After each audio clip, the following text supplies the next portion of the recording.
Craig. Welcome to Cutting the Crap with Shap. Thank you so much for being here today.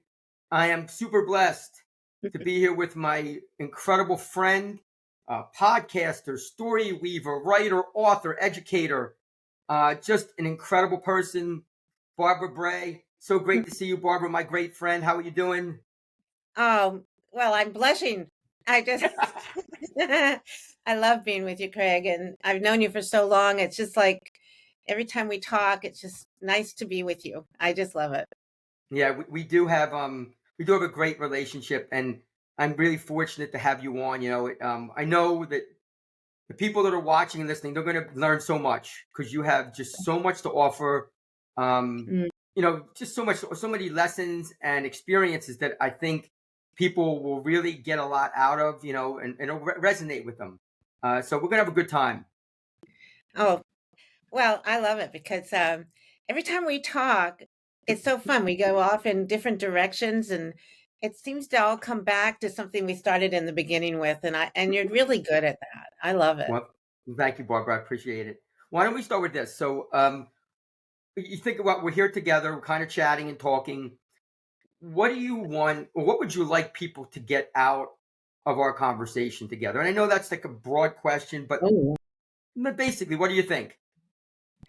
Well, when you wrote your book, Dream Big, and I realized, from some of the things I have about the why and learning and all the things that both of us have discovered Mhm. over our life, I want people to realize that they are remarkable. They are awesome. Everything about them, each person is so unique. There's no one in the world like them anywhere else, ever. Even out of the 8 billion people, you're the only one like you. And so I want people to be the best they can be and enjoy each moment and treasure everything that they do. And I mean, the thing that's difficult is that we've had tough times Mhm. with Yep. COVID and with just a lot of things that has happened.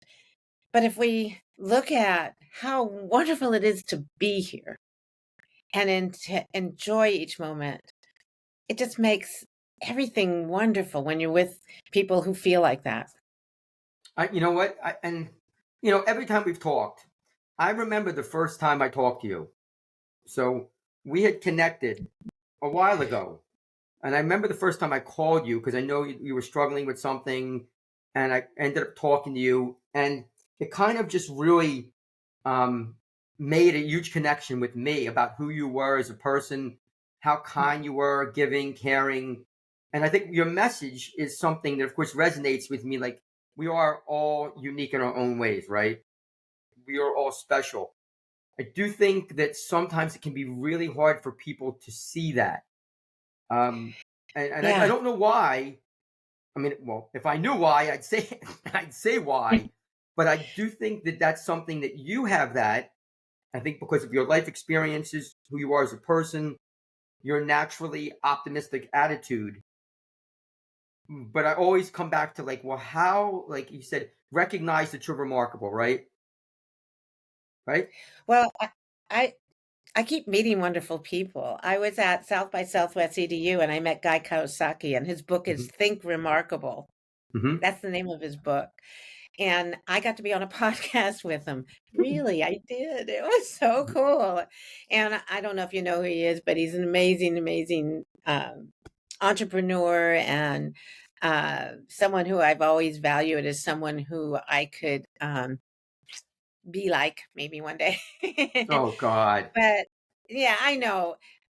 That's the thing. No matter who you are, you may have self-doubts. You may even have that imposter syndrome feeling like, Oh, oh, I wonder if anyone will figure me out that I don't know what I know. And there's all these things that we go through because it's like what they call it, what stinking thinking, your thinking is yeah, going around yeah.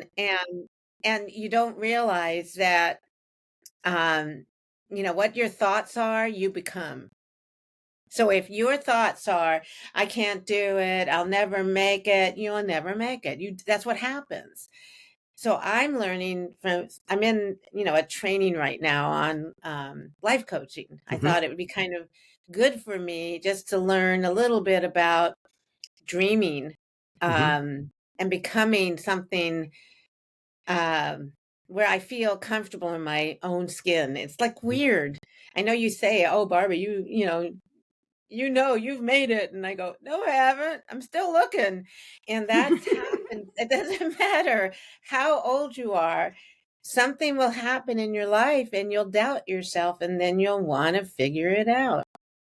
Well, I think again, I think you want to do that because you're always growing. Like think about you grow your why, right? Mhm. You're always thinking about that. I'm always thinking about that. But Mhm. that's who we are. Like we're very self motivated. Mhm. We're intrinsically motivated, and that can be really hard for people to be like that. I mean, well, first of all, you can't Yeah. just be something. You know what I mean? Like you can't just Yeah. be like I can say, "Oh, I want to get motivated." Yeah, let's get motivated, right? Do you know how hard that is if you're not motivated? Like that's very easy if you already are, but Yeah. really difficult if you're not. But Craig, even if you're motivated and everything, things can happen Mhm. that you end up questioning yourself, or you Yep. might end up feeling like you wake up and you go, God, today's a bad day. I mean, Yeah. this happens to everybody. And Yep. I guess I don't want people feeling like, oh, Barbara and Craig are the most wonderful, happy person. We go through things too. We have our own things because we we do push ourselves. We Mhm. push Yep. ourselves. We want to be better. We want to learn. I kept saying when my kids were little, "Oh, I love learning." So my daughter made me a she made me a plaque. My mom loves learning. I hear it all the time. It I know. I Now we're all getting along, but that was funny, I thought. But I it's mean, like, yeah, no, go on, please. no, it's that if you stop learning, you stop growing. Hmm. Every day something happens and you might realize, wow, I noticed that that was really great. I went outside and I saw some new flowers, or I talked to somebody and learned something new, or it makes your life more exciting when you have that attitude. Oh yeah, and it's funny you say that. I was thinking, so I just started this YouTube channel and the podcast, right? It's new. It's Mhm. only like a couple weeks old, I and know. I've had people say to me, "Well, how'd you do that?" And I'm like, "What do you mean?" And they're like, "Well, how'd you just do that? How'd you just start?" And I said to them that the worst thing that will happen is it won't initially go as planned, and I'll make some adjustments, try to make it better, and then it won't go as planned, and I'll make some more adjustments and try to make it better. And I said that, and they were saying, "Well, aren't you scared?" And I'm like, I said, "Well, I don't know if scared's the right word." I said maybe anxious, maybe a little anxious, because like I've never done this. I said, but if I don't do it, then I won't know how it could be. Yeah. So if I say to myself, "Oh, it's not going to work," "Oh my God, it's not going to work," and "Oh, I wonder if Barbara will be on with me." Well, if I don't ask Barbara to come on with me, then I know she won't be on with me. And I think that initial taking a risk, one of the things I hope that people get out of our conversation, personally, that I think is really powerful, is that we are both willing to take chances. So we're both willing to take chances. Now, I will say that it is important to take chances where you think you're going to be successful. Like Mhm. there's a very, very big difference between taking a smart risk and a Mhm. stupid risk. And you got to be able to go in and say, okay, what are my chances of this being something that's going to be really something I enjoy? And if those chances are low, you need to revisit it. Yeah. Like I think about all of the stuff that you've done, writer, educator, podcaster, story weaver, all these things. But that's only because you were willing to take that chance. I think Well, I don't think I say I'll know that. I hope that people who watch us, kind of, listen to us and watch us, I hope that they take away something where, you know what, I'm going to try this. I was listening to Barbara and Craig, and I'm going to try this. And even if it doesn't work, which it might not, a lot of times our initial attempts don't go as planned. But then I'm going to revisit it again because I think that's just really critical. Well, I will. Can we just tell them what happened before? Because that's maybe we'll. You and Yeah. I, we had we tried this podcast before, and my internet kept going out. So I found out what the problem was, and we didn't give up. You and I kept doing it on, and then Yep. falling. It's the stupidest thing ever. I have a new printer, and if the internet if that's on, it would just flip over to that Yep. internet on the printer. So don't worry, that thing's unplugged. I knew what it was, but it was the thing that was nice, Craig, is that even though we did it before, it didn't matter because we knew we could do it again and we could Oh, try again. of But course. And that's all. No, go on. well, I started my podcast 7 years ago Mm-hmm. in May 2017. And what is amazing to me is how I started. I I'm just I mean, I blow myself away sometimes that people wanted to be on my show in the first place, like you. It's like the first time Mm-hmm. you do it, you go, God, I got to get this person on, and I want to do this. I didn't realize that I needed work. Oh, So I've looked back at some of the first ones and realized I I learned from each one. mm-hmm. I remember it was Tom Murray. I think he was really Love Tom early. Murray. Love Tom Yeah, Murray. Tom was wonderful.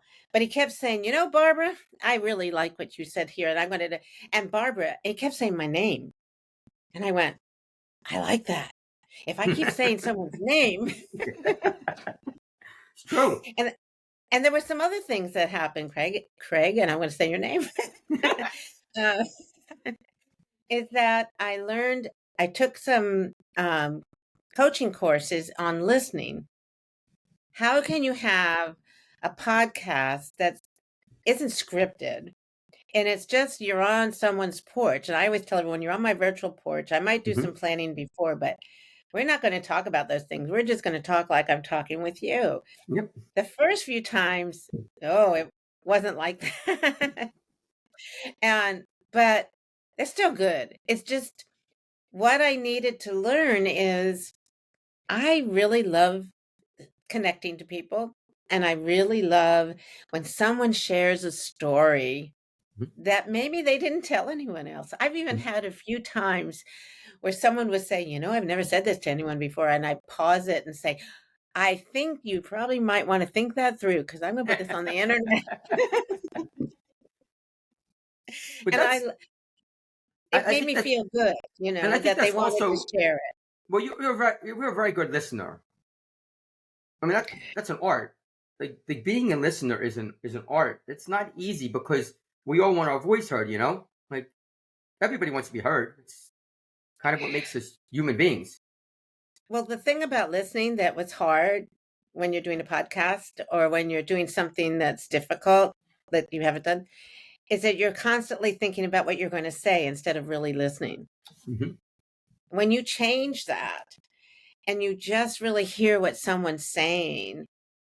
So I took some classes and coaching from Narrative 4. So I learned about story exchange and how to really listen to somebody.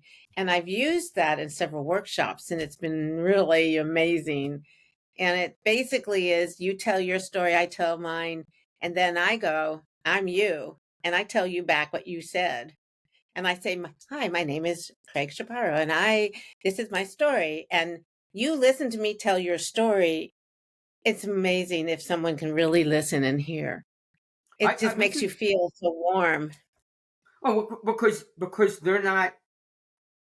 I do that in class. So I'll sometimes when we have conversations where I teach, I'll have students in groups and I'll have them repeat what the person said to them and say their name. So it might be Aw. something like, hi everybody, I'm Craig and this is Barbara, and Barbara just talked about the power of listening and what she's done to get there.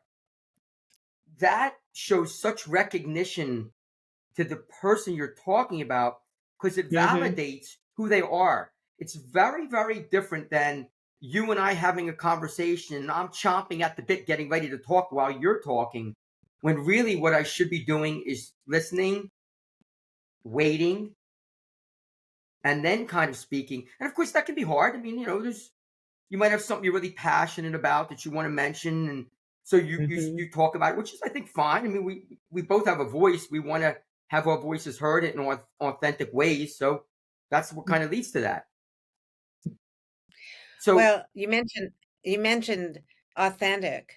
mhm, That's the other problem is, like, sometimes it's hard to be the real you mhm. when you're having a conversation with someone and you don't agree with them, Oh, or you have something else you wanna say, and their story, it's like you're not really involved in their story, but your story, you feel your story is so much better. right. I know some people like that. Well, we all that's something we talked about, and it's funny how you kind of segued like right into that, because that's what I was actually going to say, and you just kind of beat me to it. Was this idea of, we talked about authentic discourse, right? And I Mhm. want to say to people, if first of all, if you're an educator and you're watching this, I want to give you a tip that's really important. Well, even if you're not an educator, when we talk about something like let's say authentic discourse, we never want to assume that somebody knows what that means, because many Mhm. people don't know what it means. They know what authentic means, real, genuine, but they don't know what discourse means. So Mm, when you're having an authentic conversation, the conversation is real. It's purposeful. It has intent.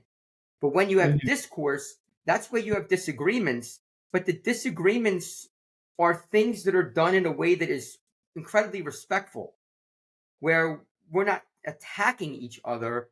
We're listening, taking it mm. in, and trying to see where that person comes from. That's something I know that you before we even got on the podcast, I know that's something you wrote about.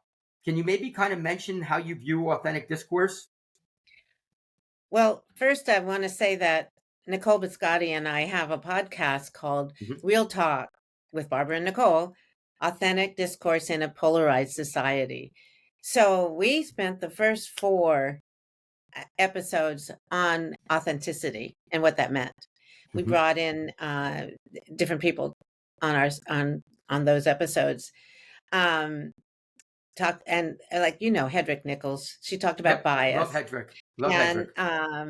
Evan, Whitehead, we talked about Mhm, privilege and mhm, what that means. And so, what Nicole and I decided is that it's really hard for people to, um, realize how much it depends on the other person they're talking to. It depends on how much respect and how much if they value them. Um, there's a lot of things that affect it, and we realized that we didn't talk about polarization. So we are now doing a series on polarization. mhm. We're bringing in what causes it. It's kind of a big thing right now, Oh the yeah. whole country, the world, and what caused it and why. Why do we have it? And all of those things that we wanted to talk about. So and in fact right now there's it makes it difficult because it really shouldn't be I'm on this side and you're on that side. We what we found is when we talked about authenticity and discourse and all the if you look at the commonalities, because we may not agree on everything either, Mhm. Craig. Of course. So but if we have commonalities and things that we can talk about that we both agree about, like we both feel everybody should be kind. We both Yep. feel that we should have a positive outlook. It makes life a lot better for us, right? Mhm. So we Yep. have something we can talk about. So discourse doesn't have to be about being polarized. Hmm.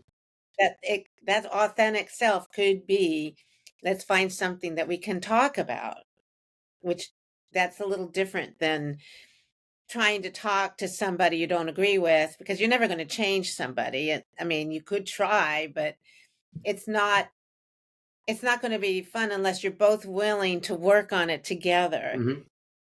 You see, it, And I it think, it's a tough thing, you know. and I think also part of it that too is, um, I think, and this is interesting. I have a very close friend of mine, that I've known for Mm. years, known him since I was a kid, and I don't want to go into the whole long thing because it's just long, right? But I'll simply say that we had a point in our lives where we kind of stopped talking, and it's Mm. because whenever we talk, the conversation would just be toxic, you know. Like I would I would want to talk about something, and the thing that I wanted to talk about was very toxic to him. The thing that he wanted to talk about was toxic to me, Wow. and it took us a long time. It took us a long time to kind of get to the point where we agreed with each other that we're not going to talk about that. And I don't want to say it's always been perfect because it hasn't. We've slipped now and then, but we've been able to kind of catch ourselves. Like when we Mm. feel one of us is getting a little bit over the edge, we kind of bring each other back and kind of remind each other. And I think that's something again where I do believe in my heart that it is critical to disagree with people. Well, I it would think be it's kind of boring if all you if it's an echo chamber and you're yeah, only saying this, you're like in a bubble. You're with the same mhm. people that believe the same thing all the time. You're not pushing yourself. You're not learning anything. You're following along with the group. You're just, you know what I mean? Well, that's I'll give comfortable. you one that, yeah, I'm going to give you another one that happened with me. It was a family member, and I love them, but it was difficult. We didn't agree on something that I felt was important, and they didn't agree something that I was. I decided after going through some of the training I'm going through Hmm. that I wanted to work past it. So I approached them and said, I will always love you, but I need to understand why you believe that. Hmm. I'm going to listen, just tell me. So they told me. I still didn't agree, but I told them that I really appreciate you being open enough to let me know and let me hear that. Hmm. And they said it meant so much to them that I listened. And even if we didn't agree, that was enough to get us past that so we could do other things. It was like, I don't understand some points of view, and I don't have to agree with them, but it kept us, like you were with your friend, it kept us from really getting together and Hmm. talking and being, and now we're doing really well.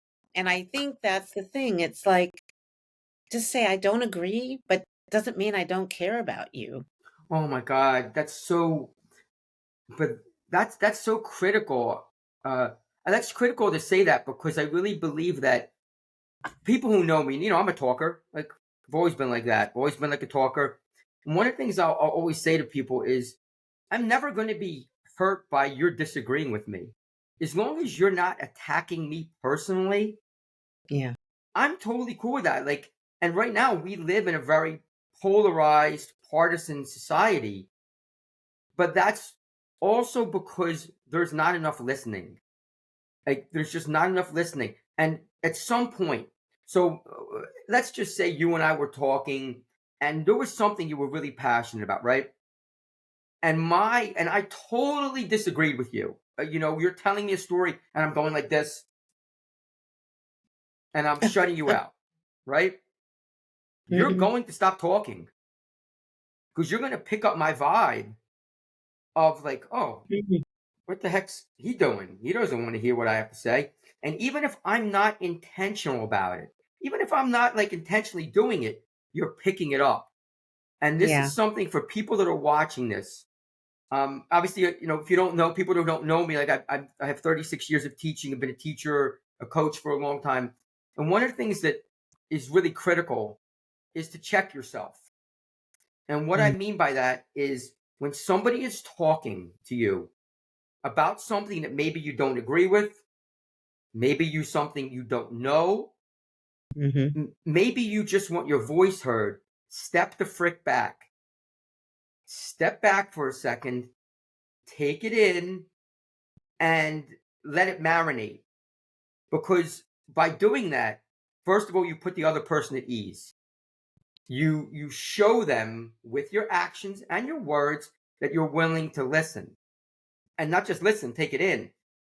What happened with you is you did that. You were able, mature enough, confident enough to be able to step back and say, you know what? I am going to give this person a voice. Do mhm. you know how hard it is to do that when sometimes we don't feel that we're getting the voice? Like that's really hard. Like if I was telling you a story that was important to me, I'll give you an example. I'm passionate about wellness. It's kind of like my Mhm, thing. And I want to tell the Barbara, oh my God, I got this story. The first thing we got on today, before we even hopped on the podcast, you were asking me about some of the stuff I've been doing with wellness. mhm. But let's say you did. Let's say you didn't do that. And I want to tell you a story and you don't want to hear it. How the heck am I going to finish my story if I know you don't want to hear it? Yeah. So we have to kind of, whoever is listening, I think it would be that if you're listening to Barbara and I, one of the things that we both feel incredibly passionate about, and Barbara mentioned this in the very beginning, first thing, or one of the first things was, you're remarkable. And we want to make the world a better place. In order to make the world a better place, and I know that sounds cliche, like you're gonna make the world a better place. It sounds cliche, but it's Mhm. not, because if Yeah. if we if we accept distrust, disrespect, Mhm. hate, then that's what you get. Yeah, it's like I said before, if you are projecting a certain, you know, emotion, feeling, or attitude, it comes across and people feel it. Oh, And so it's a matter of getting to know who you are.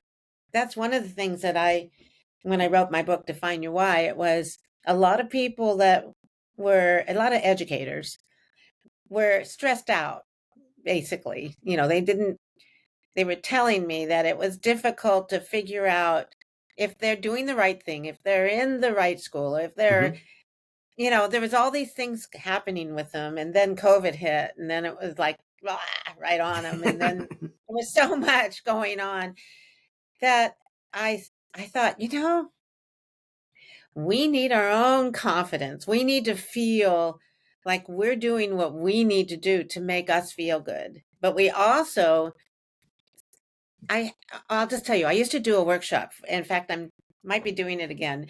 Define Your Why workshop, hmm and I would use that ikigai.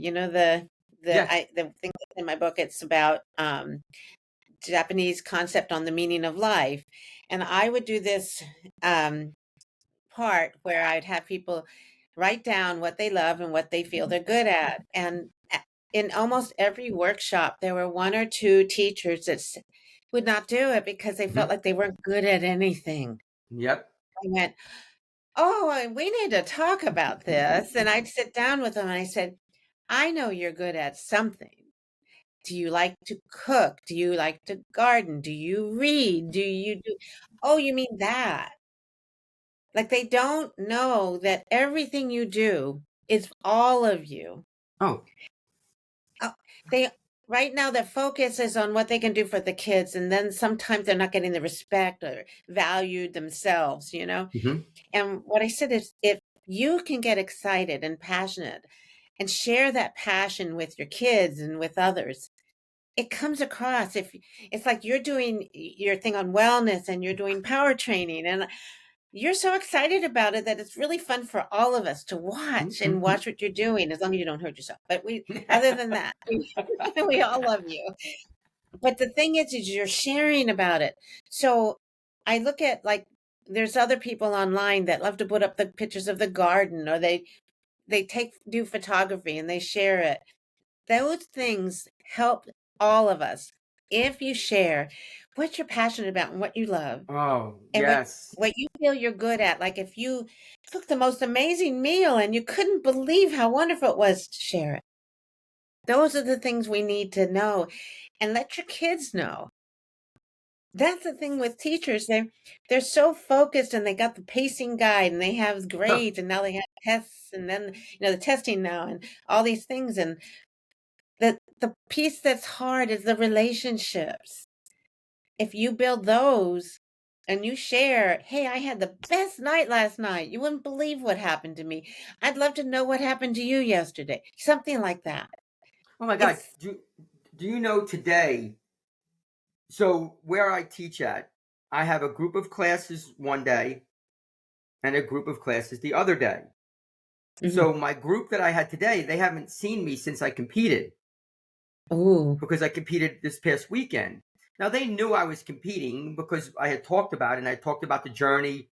And literally, my first class, 7:30 in the morning, I walk into my room, and there's like 15 of my students in there. And the first thing, oh my God, Shap, how'd you do?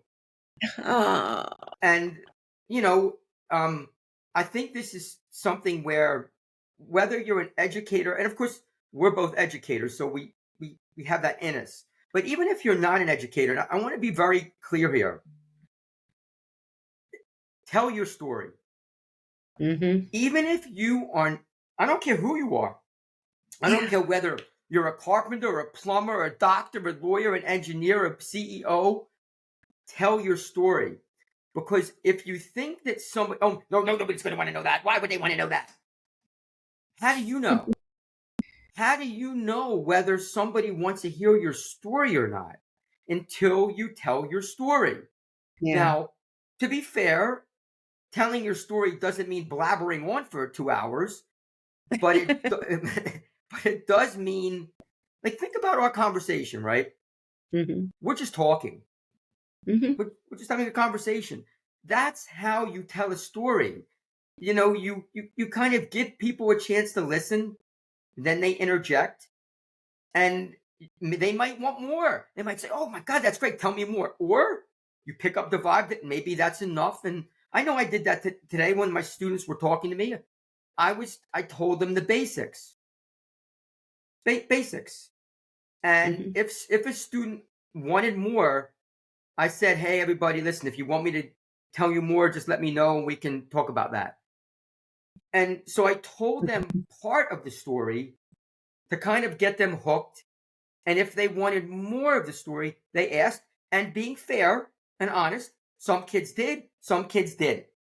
And that's Mhm. okay. That's all right. Not everybody's going to want to hear every little tidbit of everything you do. But if you tell your story, then at the very least, you're having a voice and you get people curious.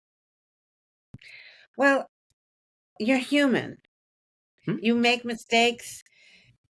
I know teachers try to be perfect, Hmm? and they don't show their vulnerabilities. And I'll tell you, kids are really going through tough times. It's not easy right now. True. And I feel if they know that you've struggled and you got through something and that you're pushing yourself, that they can do it, and that maybe you failed at something and then you tried again, it gives them hope. They need to know that you're not just the almighty expert in the room. You're there to be their guide and Hmm. help them and point them in the right direction and be there for them. Be a coach, be a mentor, be whatever. That problem is that being a teacher now is you're a little bit of everything. Hmm. Yep. And it's a lot. But I Hmm. think if you build the relationships and you keep on fostering those and making people feel seen, heard, and valued, boy, it comes back to you. Hmm. It's just Oh, I wonderful agree. because they feel like, wow, you ask them who's my favorite teacher, and they go, Shap. I don't know. Some hopefully, yeah, I would say that's true. I mean, Oh, I've read your book. thank you. Oh, the So letters. that's a perfect segue. It's perfect. Can you tell me? I mean, look, I know you're proud of a lot of things in your life because you've done and accomplished a lot. Can you tell the audience a few things that like you're really proud of that you've done? Oh gosh. Well, the first thing is having 2 wonderful, beautiful children and 2 Hmm. grandchildren. I have a 16-year-old grandchild and a 1.5-year-old. Oh That's my God, it. that's Yeah, we're 2 great. different. Yeah, and so I love being a grandma, and I have a lot of my nieces and nephews. I have a lot of grandnieces and nephews, and I'm Annie Barb, and it's really fun. So I love Hmm. family. I did that to me is putting them first. I have a wonderful husband who's here for me, and I want to put him first. I mean, that to me is I'm proud of. I'm proud of after we've been married. Can you believe it? We'll be married 54 years in August. Wow. Yeah, I know. I was only 12 when I got married, but I was gonna say no, that's that's almost as long as I've been alive. I know I'm really old, Get but out of I here. I feel like, and I love one of the other things is I've fostered some really good relationships. I have wonderful sisters, so I get together once a week on Zoom and do things with them. But I Mm-hmm. also have wonderful friends, and I feel it's important to keep those friendships going. And so I have people I've known for 40 years or so, and make sure I check in with them often to Mm-hmm. see how they are. Don't forget their birthdays and all those things. But the other is I'm proud of being part of the education community. And it sounds crazy, but a lot of people I met were on Twitter like you. Yeah. Yeah. That's how I met you. Yep. That's And crazy. X, and I was X. Yeah. But it's amazing to me. One of the things that's happened is I don't know if you knew this, but I started a group called Tech Staff Development. It was Yahoo groups Oh in the my God. early 90s. And there's a lot of people on it that you might know, maybe know, but I had that. We didn't have pictures. We only had names and when I would go to a conference, I didn't know what they looked like, Mm-hmm.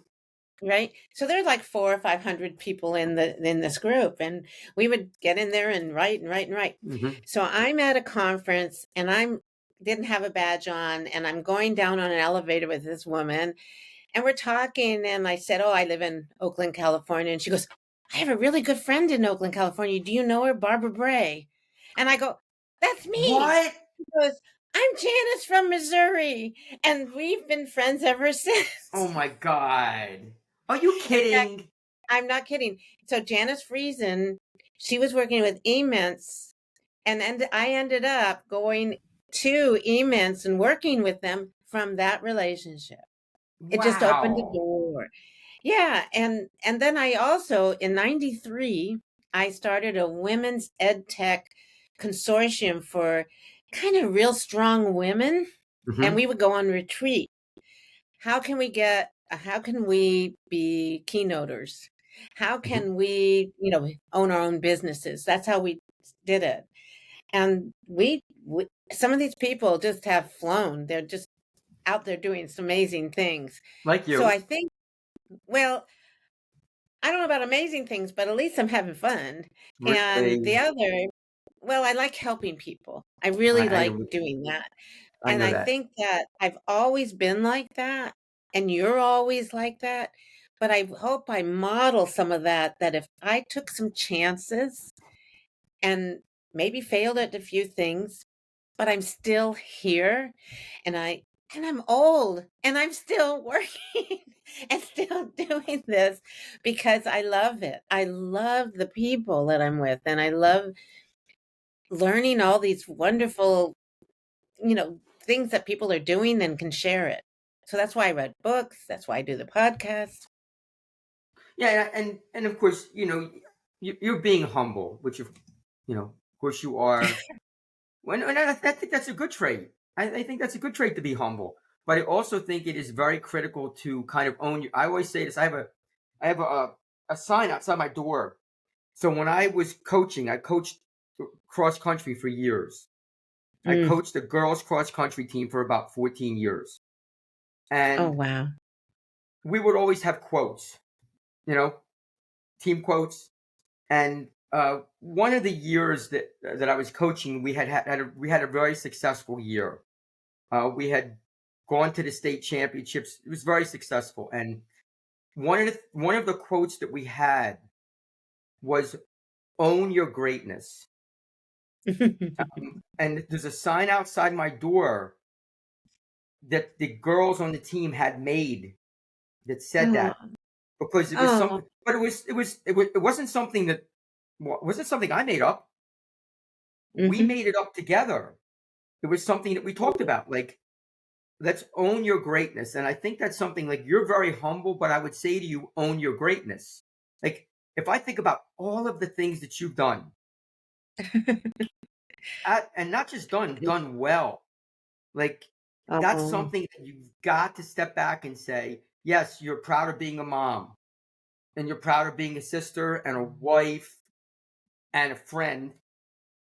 You also need to be proud of all the accomplishments that you've had, because mhm, while that doesn't make, I don't think that makes you who you are. I think that's a little too shallow. I do think it contributes to who you are. It is a part of yeah, your life. Um, how yeah. about this? How about this? We're getting close to the end. I want to cover a few other important things. Oh, So we talked about, like, all the accomplishments and the things that we hope people get. What is a challenge or two that you feel has been daunting that you've overcome? um, there's so many. I don't. That's just okay. Just pick whatever you want. Well, one was I had a business, my e-coach, and I had 12 contractors and coaches. I had 100 coaches around the country and everything. And it was during 2008 when all the districts that I worked with couldn't pay me. So I couldn't pay anyone. So I ended up paying everyone out of my IRA and giving my Oh, own money. But owed 320,000 because it was a pretty wow. big business. And I had to close my doors. I had to come home, figure out how I was going to do this. And I worked with the banks. I even got a debt consolidator to help work me through Hmm. this. Hmm. I paid every penny back. Of course you did. Ev- But it was like I was really proud of myself. It was a real tough time. It was a year Hmm. that both parents died and some other things happened. And I realized, okay, I'm really down. This is really hard. I even got audited from the Oh boy. IRS. Yeah, and what was really cool is that my CPA came and it was a young guy auditing me, and it hit me that I'm getting audited on top of this and on top of that and on top No. of this, and pretty soon I'm started crying, and, and my my CPA on the other side of the table goes like this, "Good one."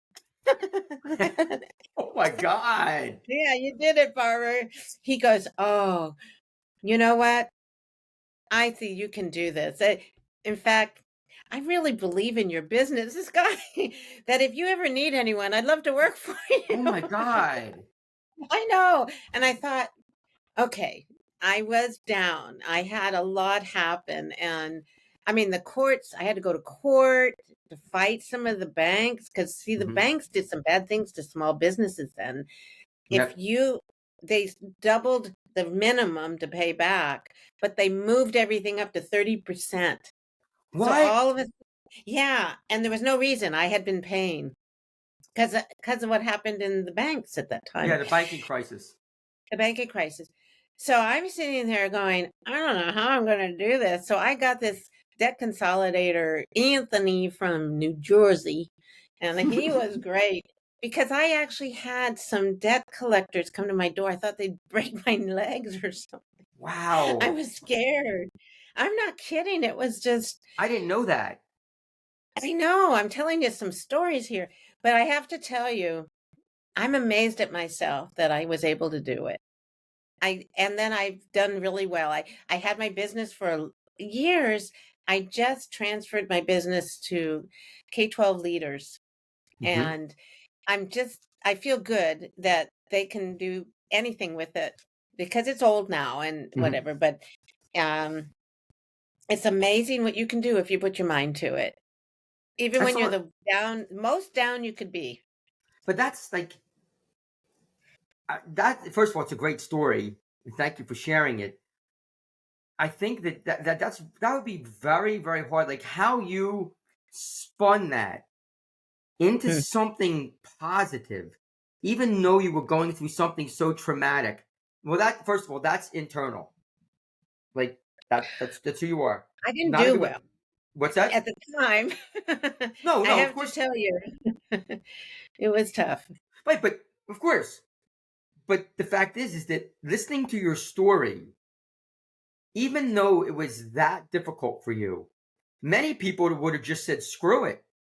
Mm. And it would have gone by the wayside. People wouldn't have gotten paid and a lot of other negative things. You were able, Yeah, because of your grit, having that grit, even at a younger age, to be yeah, able to fight through it and come out stronger, which is not easy. That's not easy to do that.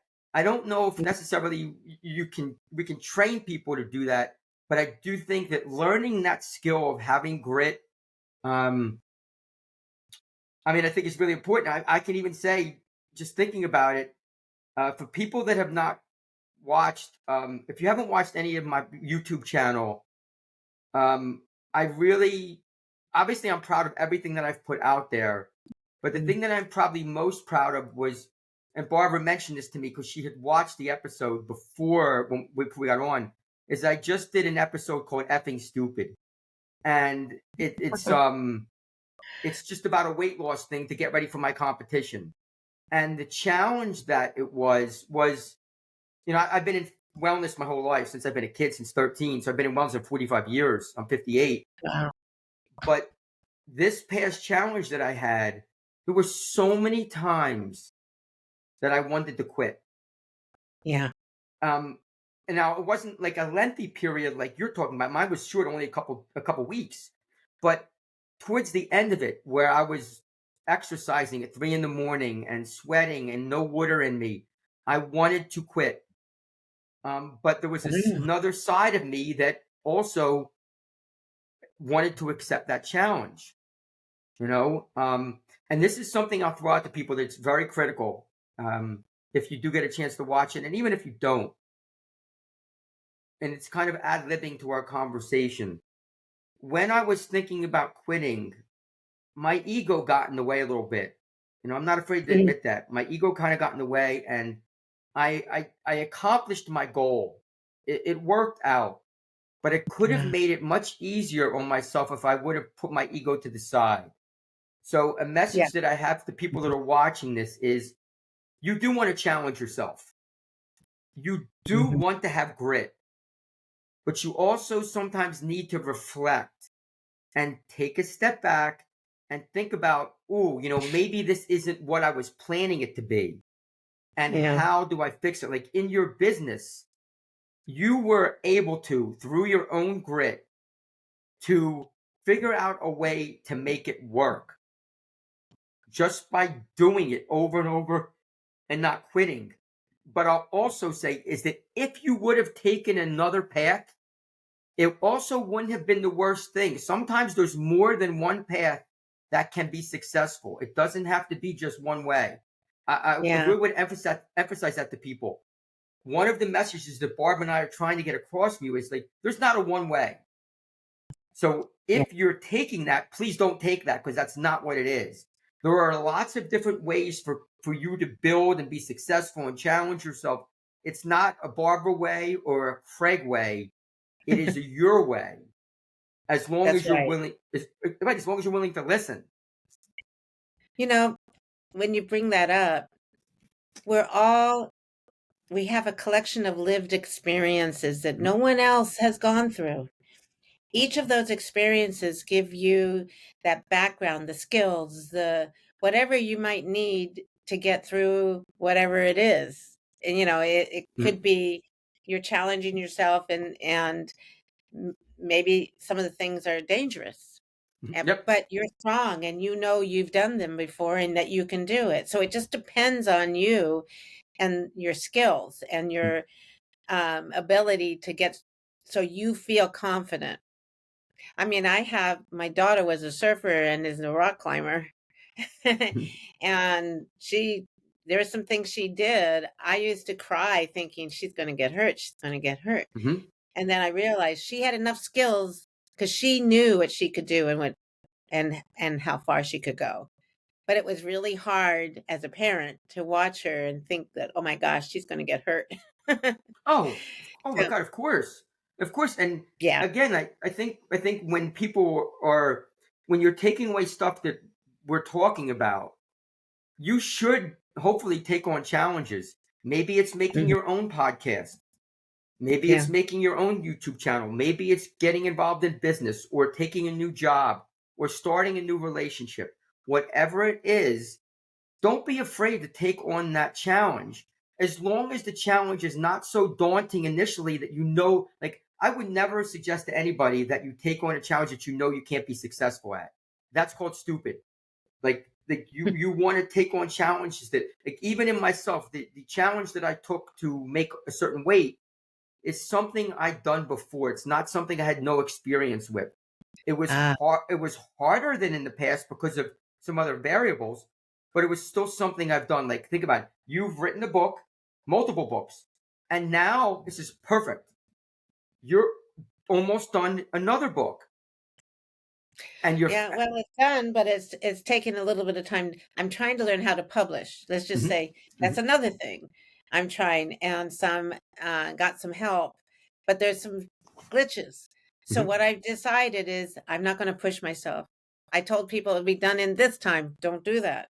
That's the other thing. Don't put unrealistic expectations on something that you can't ever meet. Yes. My problem was saying, I'm going to have it done by this time. So everybody be ready. I have 23 authors, including you. And I said, we're going to do this and we're going to do that. Well, no, I'm pulling it back to make sure I do it right, and then I'm going to pull it together. Yep. And if I make mistakes, I make mistakes. It's just the way it's going to be. But I was really hard on myself, and I was putting out promises and false expectations. You know that fear means false expectations appearing real. Hmm. I Oh, I must like have been, that. isn't that good? That Oh, was from my husband told me that. oh, I like that. I'm stealing that. False false expectations appearing real. And Ooh. that was me. I was putting out this idea that I'm going to be this most wonderful, do Oh, it you all are by wonderful. myself, You are kind of thing. wonderful. Well, I let's just say I do believe in myself, but I do realize that I push myself, and these promises I've made, I got to be careful. Hmm. All of us do things like that. Oh, We I just we did. Yeah, I mean, we're being human means, you know what? You're going to make some mistakes Hmm. and be okay about it and learn from them.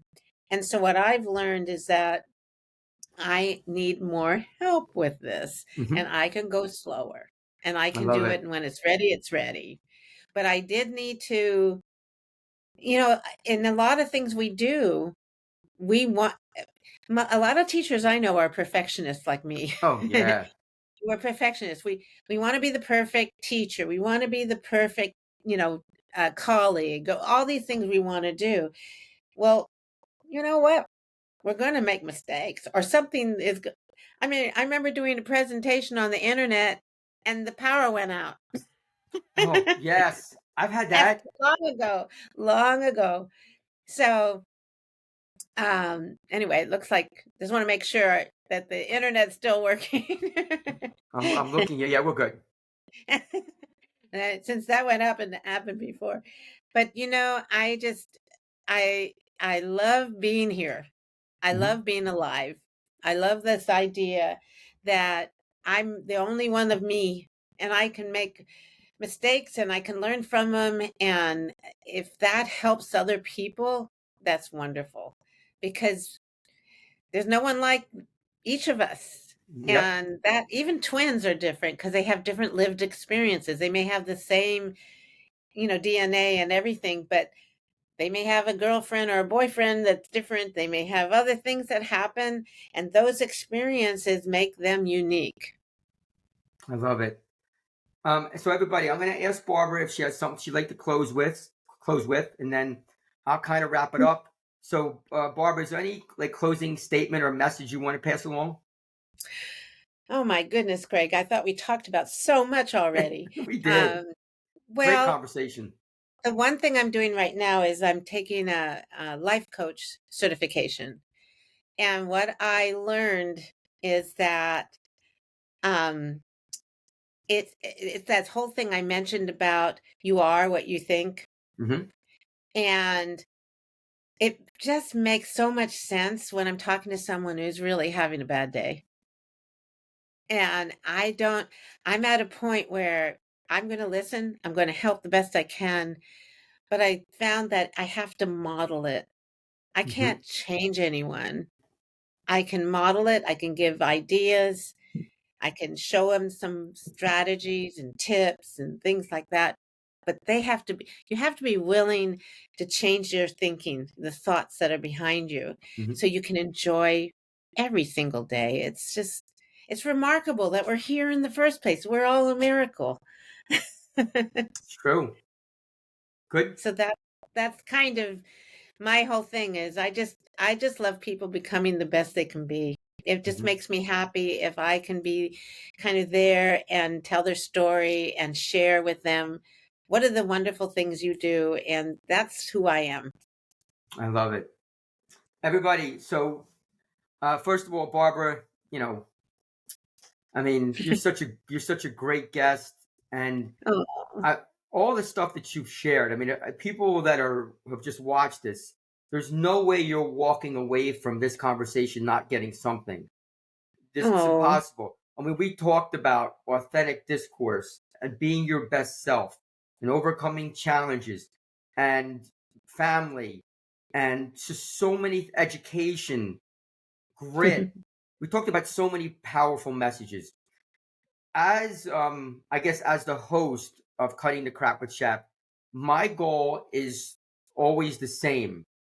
And there's a couple things that I always think about. First of all, it has to be a positive experience. So hopefully, who's ever watched this, it was a positive experience.